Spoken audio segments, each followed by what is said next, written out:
Support for this episode of Judaism Unbound comes from the Oshman family JCC in Palo Alto, California, whose vision is to be the architects of the Jewish future. The Oshman family JCC empowers you to experience Jewish paths toward a life of joy, purpose, and meaning through innovative Jewish learning and wellness programs, community building, and initiatives to develop the next generation of Jewish leaders. Learn more at www.paloaltojcc.org. This is Judaism Unbound, episode 293, Beyond the Count. Welcome back, everyone. I'm Dan Liebenson. And I'm Lex Rofberg. And just a reminder that you only have a little over a week to sign up to be part of the inaugural launch of our new Yeshiva by registering for one or both of the classes that Lex and I are going to be teaching over the next semester. If you're interested in that, check it out at the JudaismUnbound.com website, and you can just click on the Yeshiva link there to get all the information that you need. Today, we're really excited to be welcoming back two returning guests, Ilana Kaufman and Ari Kelman. If you'll recall, we spoke to Ilana Kaufman a few months ago as part of our series on the experiences of Jews of color. And since that episode came out, in fact, just a few weeks ago, the Jews of Color Initiative released a study called Beyond the Count: Perspectives and Lived Experiences of Jews of Color. And the Jews of Color Initiative commissioned this study by a research team of 6 researchers, including our guest today, Ari Kelman. The study included over 1,000 participants, and we'll get into the methodology of the study a little bit in this conversation, but it was a combination of the majority of people that were part of the study filled out a written study instrument, meaning their answers were only in writing, and a subset of that group was interviewed in person at length. And you can find a direct link to the study on our show notes for this episode. We would encourage everybody who's listening to this to actually read the study and understand it in much greater depth. Without further ado, and with only a minimal introduction since they've both been guests before in Judaism Unbound, let's introduce Ilana Kaufman and Ari Kelman. Ilana Kaufman is the executive director of the Jews of Color Initiative, and Ari Kelman is the Jim Joseph Professor of Education and Jewish Studies at the Stanford University Graduate School of Education, where he is the director of the Concentration in Education and Jewish Studies. So, Ilana Kaufman, Ari Kelman, welcome back to Judaism Unbound. It's so great to have you on again. It's great to be here. Thanks so much for the invitation. Yeah, same. Nice to be back. So I think that in previous episodes, when we've talked about a survey of or a study of some kind, we have talked to the researcher, as we are today, but we've never yet talked to the organization that solicited the survey. So Ilana, I wanted to start with you to ask a little bit about why the Jews of Color Initiative commissioned this study and what it is that you are trying to find out. The Jews of Color Initiative commissioned Beyond the Count because as the national communal ecosystem in some ways have settled in to the idea that not only that Jews of color exist, but we are some substantial portion of the population, and depending on whatever data points we're all looking at, somewhere between 8 and 20% of the population, what became clear is as we started to have conversations about the experiences of Jews of color, advocating for Jews of color, talking about representation beyond inclusion, there were so many questions that truly stretch from beyond the numbers to, really what are our experiences as Jewish people of color? What are our perspectives? What are our beliefs? How do we center the conversation so that we're telling our own story rather than having, kind of the white narrative or the white gaze or assumptions and stereotypes inform what people think about Jews of color and who they think we are as Jews of color. And so this was an opportunity to answer a lot of questions centered from our own voices and experiences, and play not to just be in service to white Jewish communal leaders, but to be in service to a multiracial Jewish community informed by our own experiences. What were some of the things that struck you the most, whether they were confirming things you already knew deep in your gut, or whether they were things that surprised you? I had a hunch that not all Jews of color would agree with the term or the terminology about Jews of color. And so that came up early and often in our interactions around the survey and the study. From my own experience, from our experience at the Jews of Color Initiative, from our experience working with JOC, Jews of Color colleagues out there in the space, we knew we had an instinct that Jews of Color are multifaceted, not in the sense of, we are multi-talented as humans and individuals, but that we hold the work of being who we are as people of color, resisting to and responding to racism all of the time, deeply engaged in Jewish life, being very learned, being adaptable to a variety of spaces, being able to see the good and the bad in most settings and situations. So kind of like our adaptability, it's more than resilience, because it's like, finely tuned skills around engaging with life, engaging with community, engaging with Torah. That was revealed, and I think in a pretty abundant ways in the study. And I think that didn't surprise me, but that certainly affirmed and excited me. This study looks at Jewish communal, this study looks at racism in Jewish communal life. The study looks at experiences of Jews of color in different kinds of Jewish spaces. What I think it also reflects by its existence is sort of confronting a gap itself in Jewish sociology or in Jewish studies. And so I was curious, Ari, if you can speak to sort of past studies and gaps that have been present there that are part of why new work on Jewish communities looking specifically at Jews of color was important. And that leads to part two, which I think will be back to Ilana, which is this study talks about racism and talks about experiences that people have had in different kinds of Jewish spaces with racism. And for me, a huge figure that maybe not surprising, but is worrisome beyond worrisome, is that 80% of those surveyed said that they have experienced racism in Jewish spaces, not just generally. And so it is a call to action, I think. And so I'd love to hear what you think some of the key calls are that we can take from that massive figure. Thanks, Lex. And I should probably say from the top that I was a member of a research team. This is not my study alone. Tobin Belzer was the project lead, but Tori Brundage, Vincent Calvetti, Gage Gorski, and Dalia Perez were also part of this team, and we worked very much as a team on this. And it was important that we had the right team in place to do the work that we did. So what holes did we think we were filling? I mean, I think Ilana approached Tobin first.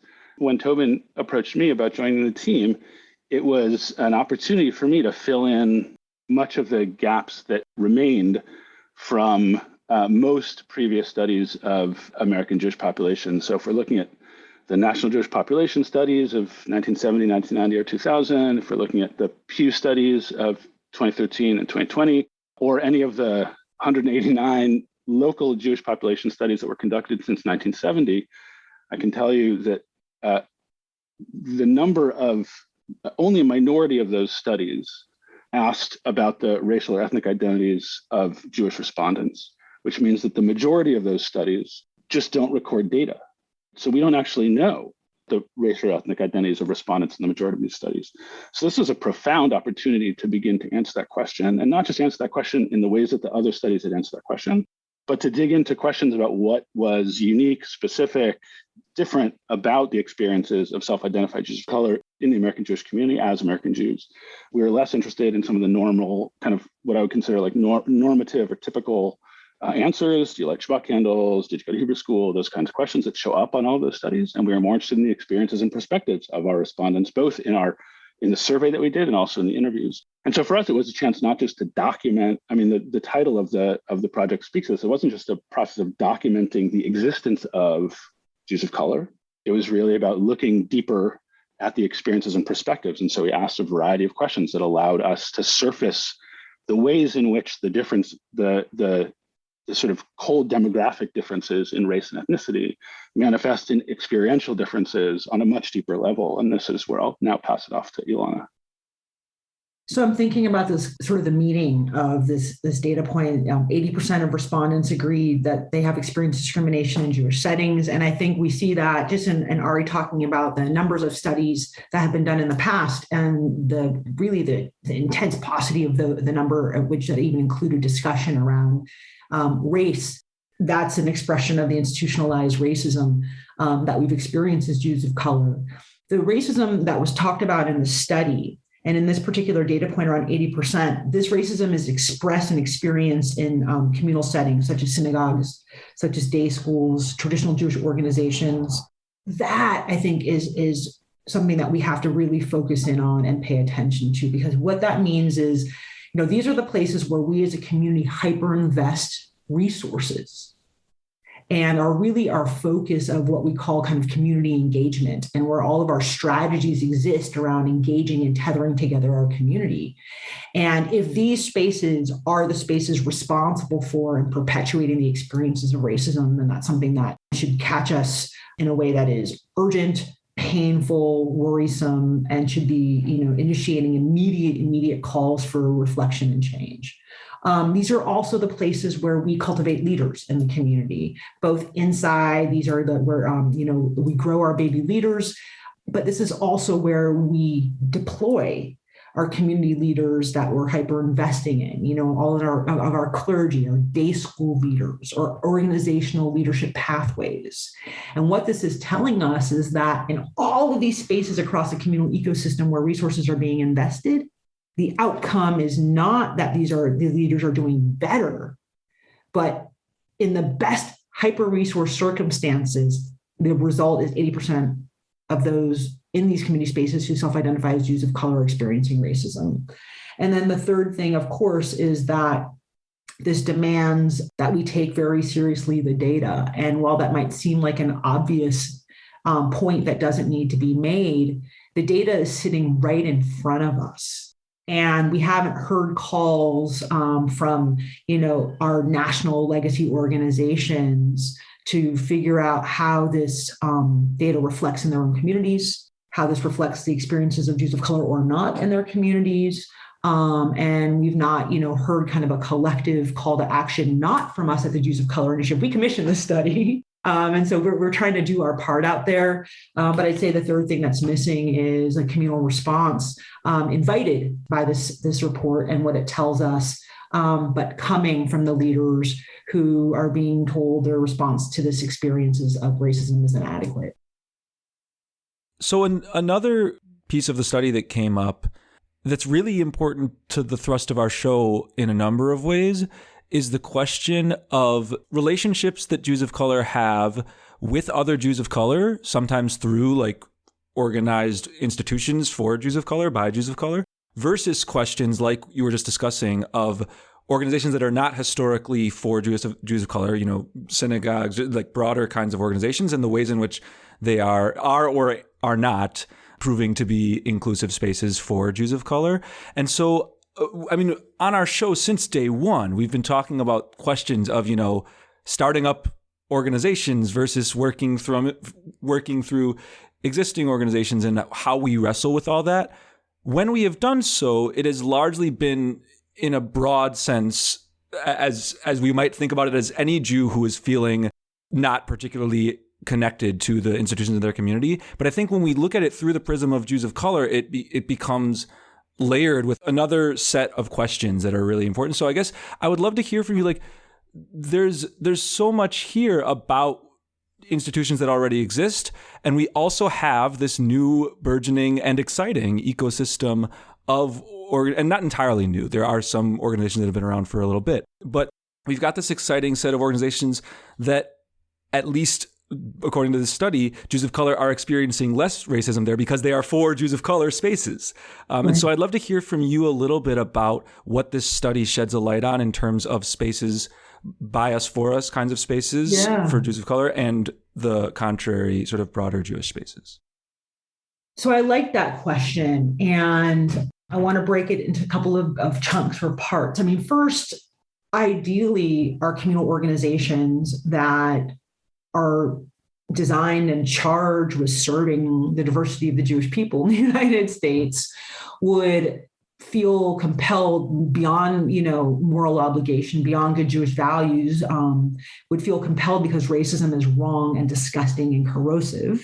They would feel compelled to transform their own organizations into ones that are largely Ashkenormative and white, to those that see and understand themselves as multiracial and therefore feel compelled to practice and engage in anti-racism, which would then make their communities multiracial and welcoming, and then, not beyond Jewish people of color, our families, because we also see in the data that our families are multiracial, our families are diverse.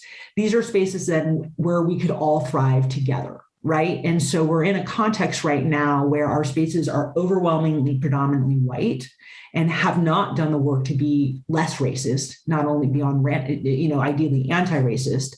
And we have an underdeveloped community in terms of identity, experiences, representation, programming centered around Jews of color and our families and what that means. And it doesn't mean, in some cases, sure, it means that our experiences are particularly Black, or they're particularly Latinx, or they're particularly Mizrahi, for example, in a variety of ways, or they're particularly Indigenous, or different expressions of Asian Judaism or Asian American life and inclusive of that Jewish identity. But we also thrive in environments that are just not racist. And so we want to invest in all the things that build identity and build a field and build an ecosystem. But that investment is also alongside investing in communities to be anti-racist so that we can be together when it's right for us to be together. The same way there might be opportunities for folks of different Jewish expressions and denominations to dive in their own collectives and cohorts. That's all wonderful. And how about we have spaces that are welcoming and inclusive and operating in a space of justice and equity, and see if that attracts people to those spaces. And so I want to say that. And the data tells us, yes, Jews of color thrive in environments that have an aesthetic informed by us, and that have text and content informed by us, and that have a container, a cultural container that's informed by us, so that we don't have to constantly contort to one set of standards, but that those sets of standards are reflective of the diversity of our programming. The last thing I want to say is that the data tells us that Jews of color feel most connected when with our families. And those families are diverse. They are not white, but they're not sometimes only people of color, because the data tells us, Jews of color come from a variety of backgrounds. And so again, that points to environments that are anti-racist, that are multiracial, that are welcoming, that are safe, that feel like home, which is what our Jewish community is supposed to feel like. The data tells us that those are the sweetest spots.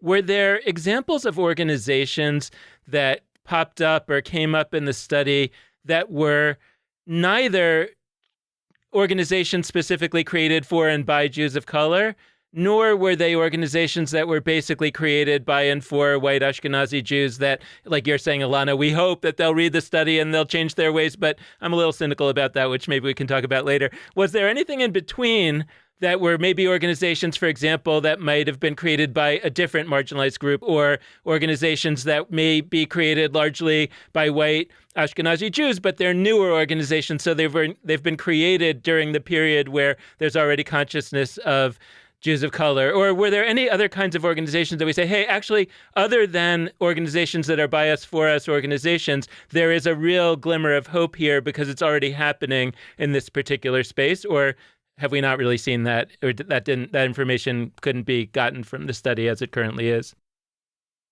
So if you think about our field around Jews of color being underdeveloped at this time, and there might not be, because you're asking for organizations that might not be predominantly in service to Jews of color, but there might not be a plethora of organizations yet in that place but there are people and experiences, which is evidence of a developing field, that certainly create that experience of feeling like we belong, like the space is for us.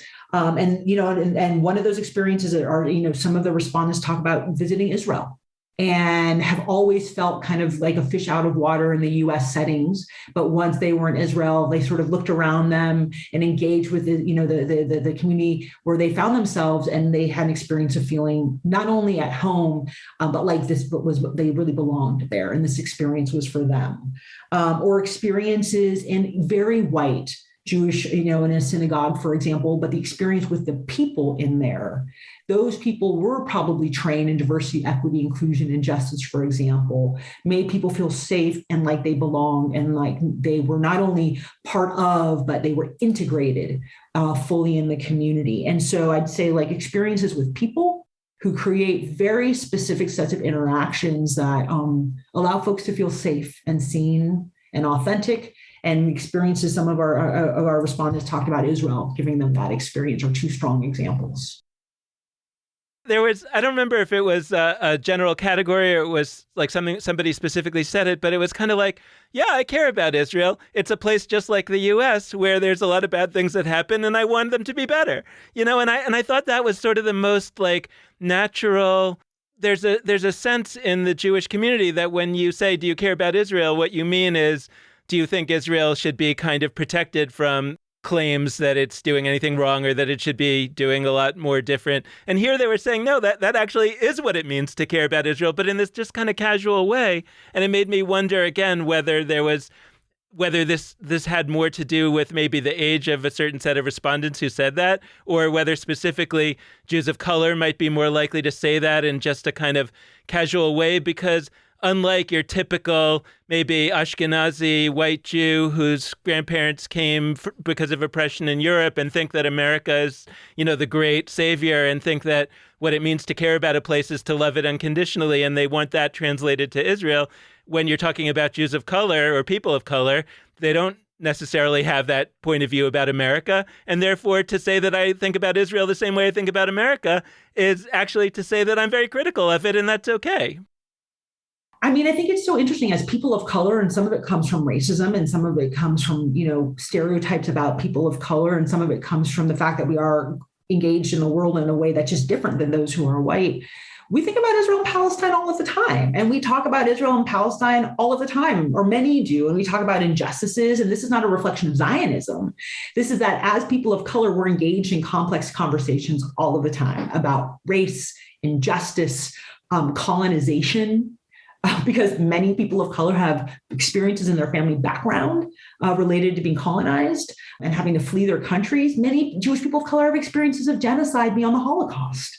And there's a lot to talk about there. And so we have a facility, I think, with talking about complex conflicts in ways that, and we have some comfort with it in ways that I think, quite frankly, some white Jews just do not.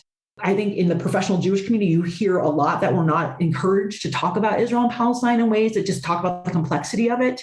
That's a very narrow perspective that is not perpetuated very much beyond that, the tiny slice of the Jewish communal ecosystem. And so I kind of think, no, we talk about these things all the time and we have comfort with it.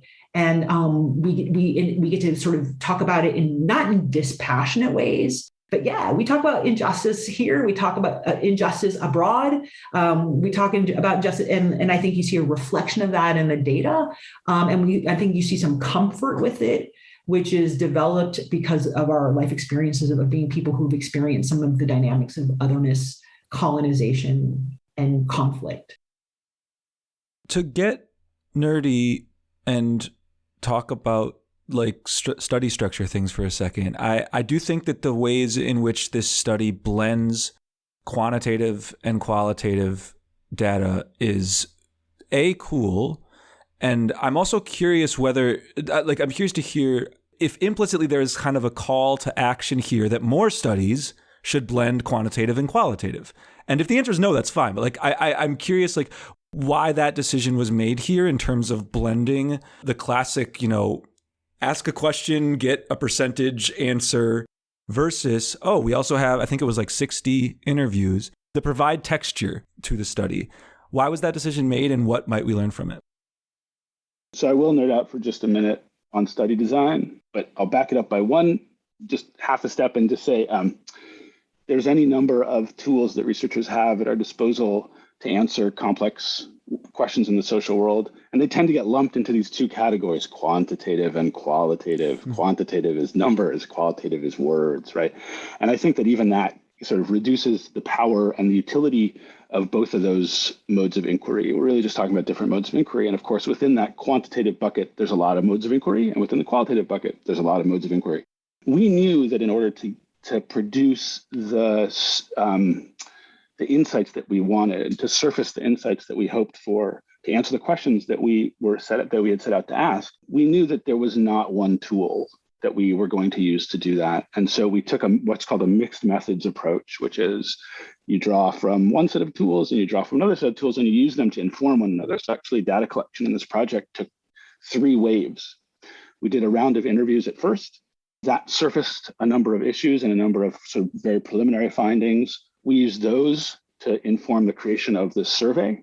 That is, there were patterns that emerged from the interviews. We turned those into survey questions. Then the survey came, then we put the survey out into the field. We got over 1,000 respondents. We're incredibly, I was over the moon about that.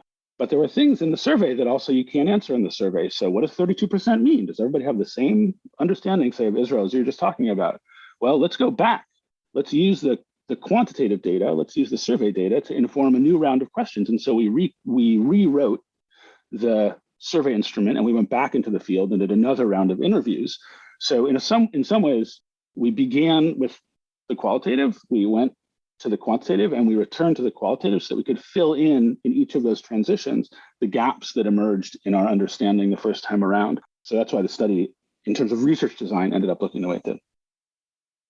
The thing that I'm kind of cynical about is I think about the 1990 Jewish population survey, which famously caused policy changes. You know, that famously Birthright Israel came out of that, and I think also the Foundation for Jewish Camp and various organizations devoted to Jewish education. And my sense of the way that study was taken in was that it said a lot of people are intermarrying, and the organizations were like, oh, that's terrible. How do we stop that? And that how to stop the intermarrying was the motivator that led to a lot of new organizations being created and a lot of funding being redirected.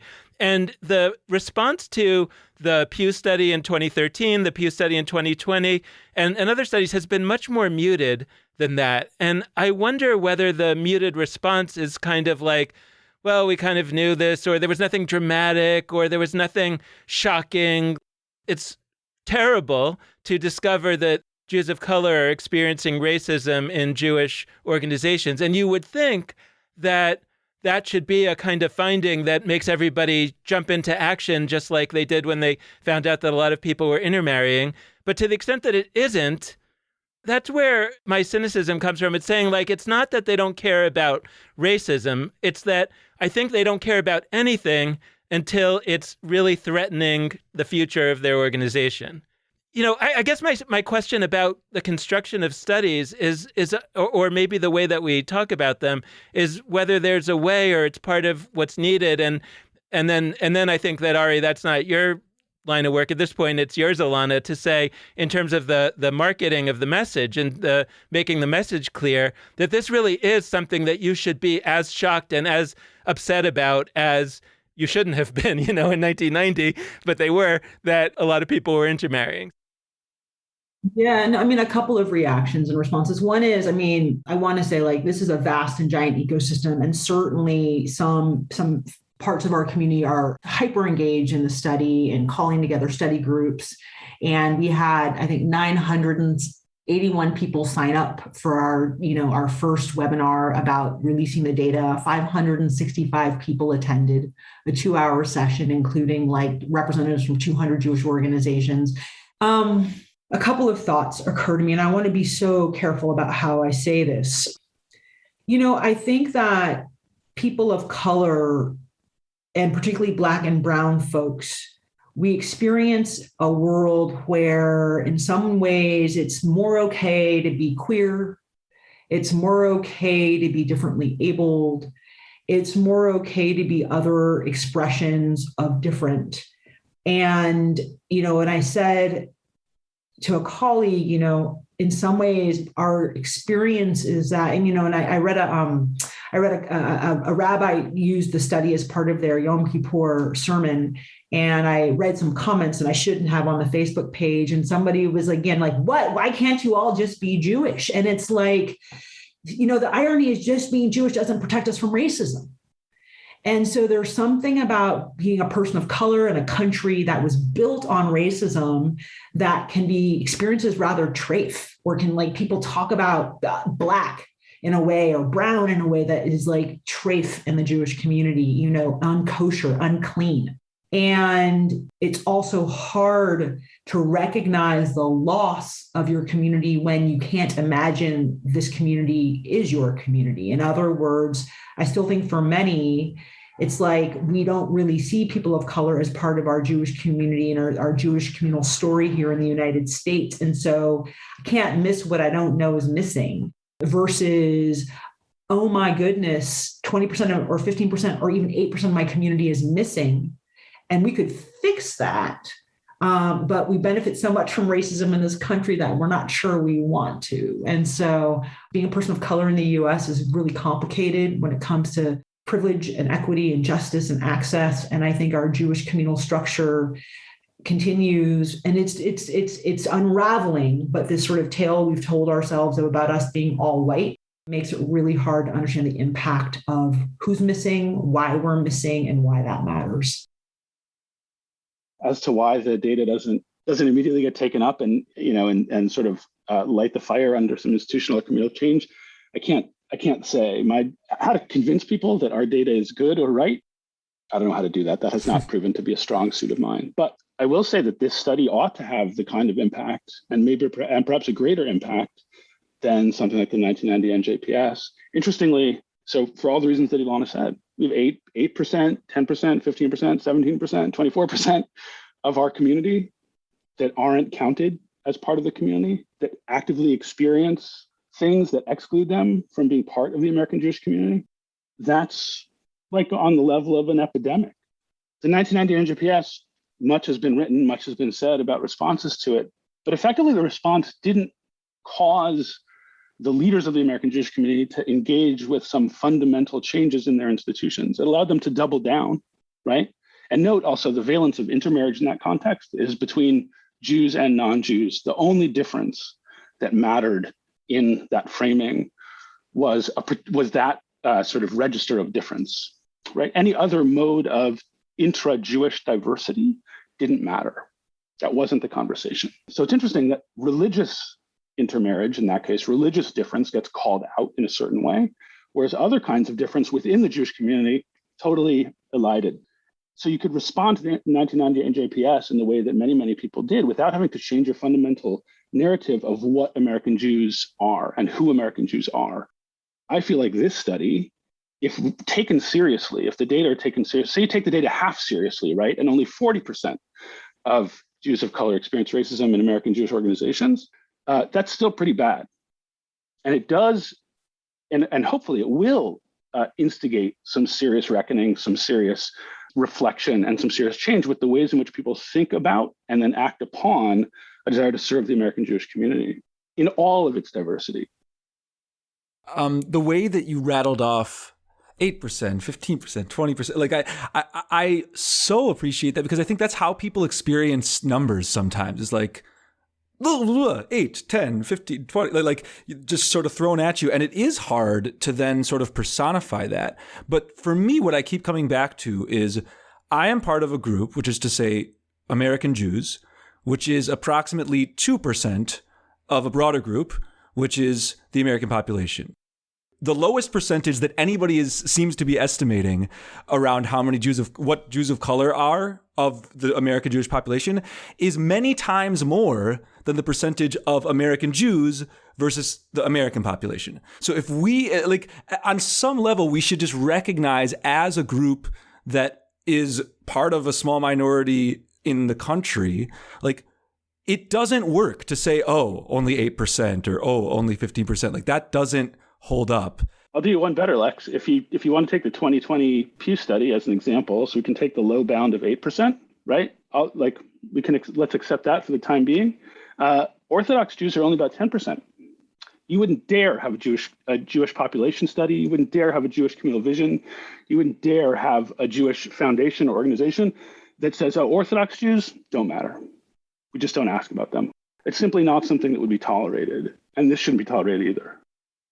Pew study also tells us that our young people ages 0 to 18 are 15% JOC, 15% Jews of color. Okay, so if we are hyper-focusing on engagement, if we're hyper-focusing on continuity, if we're hyper-focusing on keeping our spaces filled with Jews, and we look around and see no young people of color, then why are we not apoplectic about, and I'm going to use Ari's word, this pandemic of racism and how it's affecting our community and how we can project it's going to affect continuity, how we can project it's going to affect engagement, how it's going to project that these are going to be they're already practically little young adults, but these are going to be the voting adults and the people who you want to pay synagogue dues. And you want to send your kids to Jewish day school and pay $20 and $30 and $40,000 a year for tuition.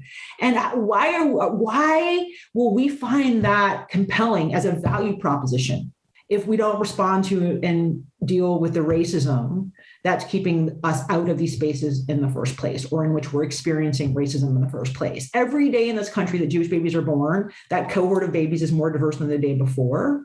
And so we're not looking at the data. We're not compelled by the moral, obligations. Like, what would excite us around these issues then? Yeah. Wow. I'm flashing in a weird direction to how we have been talking about in a bunch of contexts, looking at the word Torah in a broader sense and understanding texts that are not just, official biblical texts or Talmud texts, whatever, as a kind of sacred literature, as Torah. And I'm actually curious, how would it land on the two of you? And you actually mentioned, Ilana, that there are folks doing sort of doing community studies of their own with this text. I'm curious what that looks like, and if maybe it either already looks like or could look like a synagogue community going to Torah study on Shabbat morning and breaking out Beyond the Count as the study, as the thing to study. Not because everybody in the universe has to accept that 100% of what you said is perfect, but I don't accept that with the Torah either. So what? In those, yeah, I know, stunner. Lex doesn't think the Torah is literal truth. How is that a good strategy on the front of getting folks to take this half seriously or ideally full seriously? And do you have others that might resemble it or not? I like this idea of taking a deeply Jewish approach to grappling with the data, taking it to study in our communities, with the caveat that, when you go to Torah study and people have barely read the summary of the Parsha of the week and They got all kinds of things to say and it's not grounded in actually what the text is talking about. It's interesting and it's connected in a tangential way, but it's actually not grounded in the text. My caveat is yes, let's grapple and go into study together, but we can't do it as an intellectual exercise. We are there to struggle for the sake of heaven. And we are here to respond to racism. And if we're not here to respond to racism and we're here just to have an intellectual exercise, I worry that the study becomes something to play with rather than to use for transformative change. When a major Jewish fundraising organization that's donor driven, gets an email that their biggest donor is going to pull their money because of some policy. It's usually related to Israel, but some policy that alarms the leadership. And then they call a meeting of the administration to solve this problem.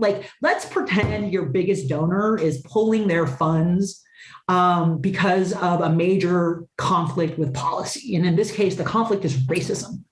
Because at the end of the day, we are your future donors. We are all these people too. And so I want to also I like the pedagogical approach of text study, and I like the pedagogical approach of this data is alarming. People are fleeing our community. They are not here. Racism as a pandemic. And we need to respond at an epidemiological level in addition to a pedagogical level in that way. One of the comments that I want to float is that in addition to the racism, I think there's also things that we can learn from economics that are in play here. But I'm thinking about things like the endowment effect, which is this idea that you learn in first-year economics that people are more afraid to lose something that they have than they are to fail to gain something that they don't have. And I think that a lot of Jewish organizational leaders, whether this is right or wrong, they think of Jews of color as people that are, for the most part, outside of their organization right now. And yes, they would love for them to come, but psychologically, that's something that doesn't keep them up in quite the same way as the idea that people who are already members of our organization are going to leave. that feels to me like it's floating in the air. And I'm actually thinking about this particular, it's a great kind of infographic that's about this question of respondents' expressions of Jewishness are most frequently connected to, and then what? And then there's a whole long list of ways that they express their Jewishness. And number one comes out working for justice and equality. And like, for example, participating in Jewish organization comes out sort of in the middle. But I also kind of noticed that the main ones that are at the beginning are, for the most part, justice. I would like to know if you know the answer to this, but justice can be done individually or as part of a Jewish organization. The rest of them are generally things that happen individually or in the home, whereas the things that tend to happen more through organizations, like participating in organizations, but also praying or education, things like that are on the lower end of what Jews of color are expressing. Now, if I'm looking at that infographic as a next stage in the research, I'm asking myself, what's cause and what's effect? If people are experiencing racism in Jewish organizations, then it stands to reason that they're not going to have participating in organizations as a major expression of their Jewishness. I mean, cause and effect are very hard to piece out methodologically, right? On a good day, you can get some correlation. What we did find were two patterns in the same set of respondents, one of which was high prevalence of experiences of racism in the American Jewish community. The other pattern, which is actually in some ways much bigger, and how we open the study, is actually stories about how important Judaism is to our respondents, both in the survey, Judaism, Jewishness, like an engagement with Jewish life, both in the survey and the interviews. That is to say, deep, profound, powerful connections to being Jewish, a positive claim on Jewishness, a sense that my personal values align with the values of Jewishness on a broader level. Those two stories, highly motivated, highly engaged people, experience of exclusion, Dan, those capture that story pretty dramatically. I agree with everything Ari just said. 2 points. One is, and I'm looking at the same infographic on page 12 of the study. And yeah, participating in Jewish organizations, congregations, or communities comes in right in the middle at 44%.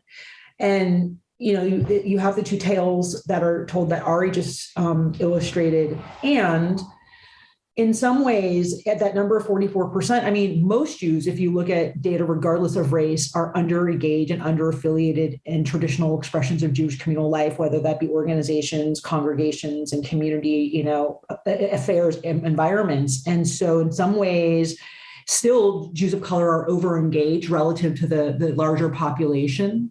And when you look at the top of that infographic around the 5 areas that are most important to Jews of color in terms of Jewish expressions, it's working for justice and equity. It's passing on Jewish identity to the next generation, Lador Vador. It's honoring parents, grandparents, and ancestors. It's remembering the Holocaust, and it's celebrating Jewish holidays. And one of the things I want to kind of reveal in those categories is these are very, very traditional expressions of Jewish life. They require actual training to engage in. How to celebrate holidays requires training and tools and knowledge sets. Remembering the Holocaust not only requires an engagement with very traditional expressions of Jewish life, but the capacity to hold, if that is not your experience, to hold that experience along your own experience of marginalization, your family's story, and have space for all of that, which is, reveals a lot about the folks who participated in this study. Passing on Jewish identity to the next generation. This is not a small task, right? This is something that is part of a lifetime and a life of values deeply grounded in not only Jewish life, but Jewish text, Jewish tools, Jewish study. And so I kind of feel like this reveals a level of engagement, a level of focus, a level of commitment to continuing Judaism for generations that that is in some ways overexpressed among Jews of color relative to other populations. I'm glad we're talking about that particular section of the survey. And for folks looking at it, in general, check out the show notes of our episodes. But the study, Beyond the Count, is in the show notes for this episode. And I really encourage folks to take a look at it in depth. That part excited me on a bunch of levels. And I want to hone in particular on the piece about honoring parents, grandparents, and ancestors. Because that, in the context of this study, opens up a really important set of things, which is how we tell our story. And I think we actually talked about this when you were on our episode previously, Ilana. But like when people say like Jewish ancestors, I think I don't want to speak for everybody. Like when I hear the phrase Jewish ancestors, I think of the following things. I think of like Abraham, Isaac, Sarah, Rebecca, like those ancestors from the official ones for everybody, that like even folks who convert, they sort of become heirs to that genealogy.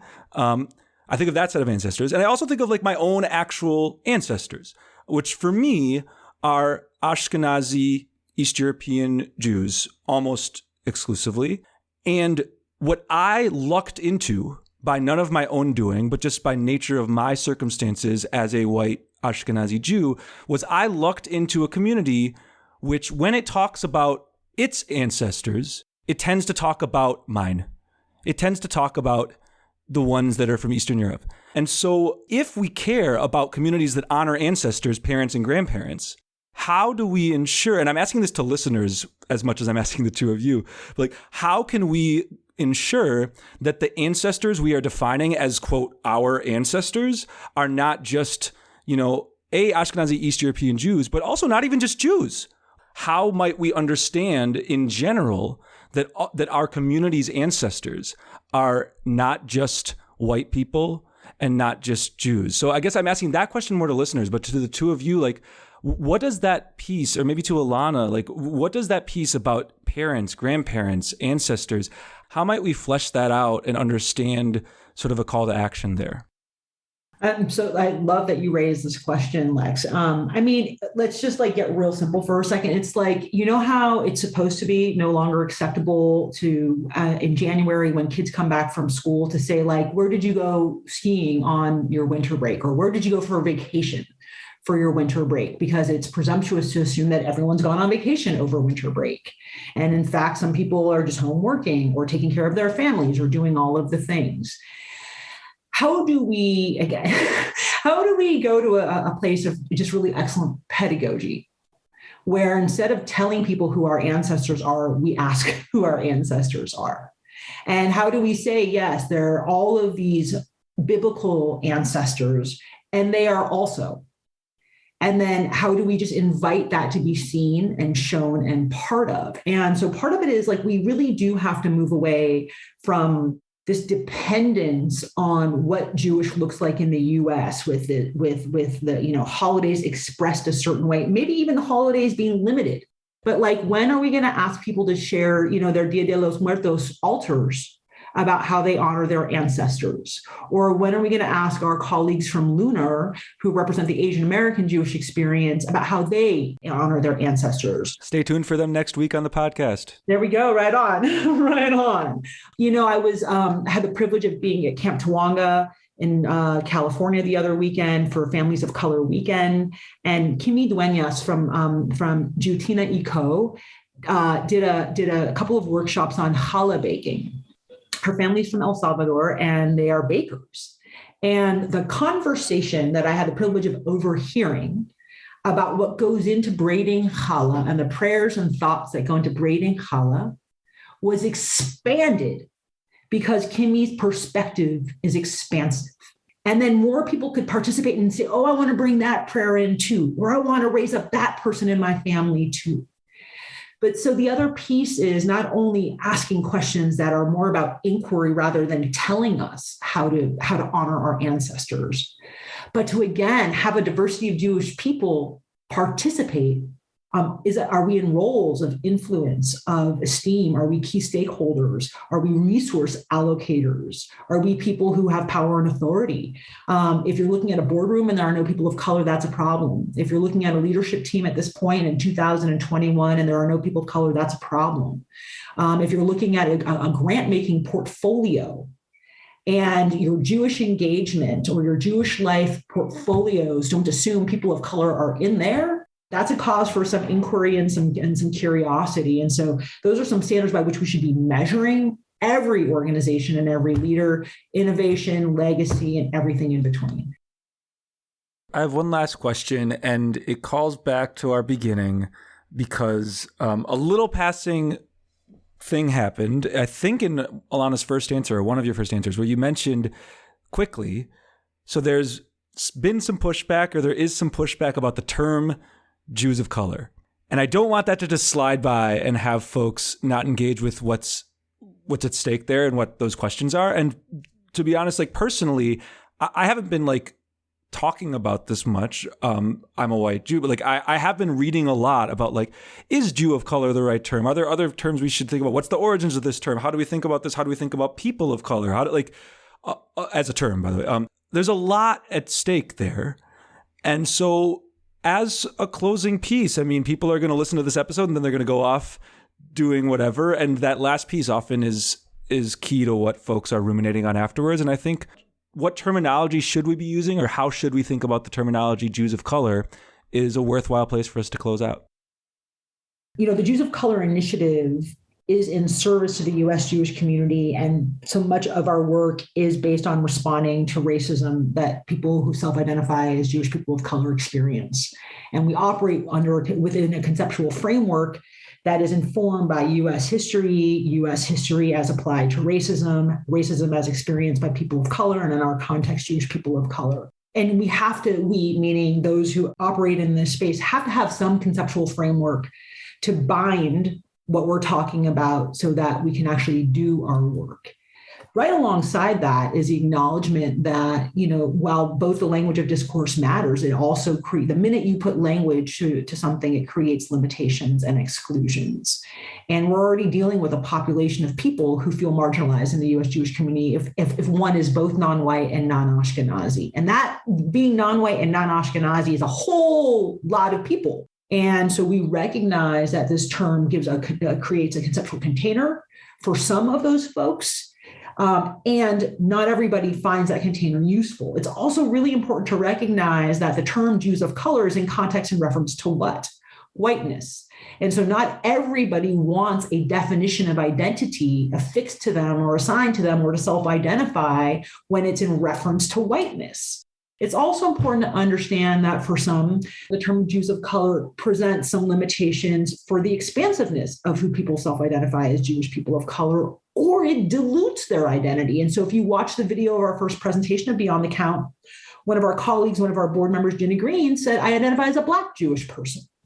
And so we have to make space for all of it. And so, you know, we offer the term as something that is useful to some extent, problematic to some extent, inclusive to some extent, exclusive to some extent. And for the purpose of the research, it gives us a container to work within to be able to get this data and make use of this data.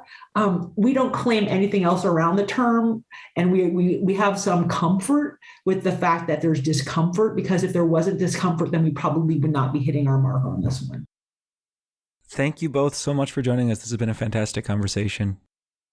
Thank you so much, Dan and Lex and Ari. It's great to work with you today. Thank you all. Same. Thanks so much for the conversation. Always a pleasure, Ilana. And thanks so much to all of you out there listening. We hope you've enjoyed this conversation, and we hope that you'll dive deeper into the Beyond the Count study. You can find it on our website in the show notes for this episode. You can also find it on the Jews of Color Initiative's website, which we encourage you to head to, and that is jewsofcolorinitiative.org. So definitely dive deeper. There's so much important learning to soak into with this Beyond the Count study, and we hope that this conversation has begun to open that up for you. So the last thing that we will say is that we love hearing from all of you, and we would definitely encourage you to be in touch with us. And here are all the different ways that you can do that. First, there are our Facebook and Twitter and Instagram handles. All of those are Judaism Unbound. There's our website, JudaismUnbound.com. And there are our email addresses, dan@JudaismUnbound.com or lex@JudaismUnbound.com. The last request we like to make is that we deeply appreciate any amount of financial donation that you're able to send in support of Judaism Unbound, and you can do that via JudaismUnbound.com/donate on either a monthly recurring basis or just as a one-time gift. So thank you so much for listening, and with that, this has been Judaism Unbound.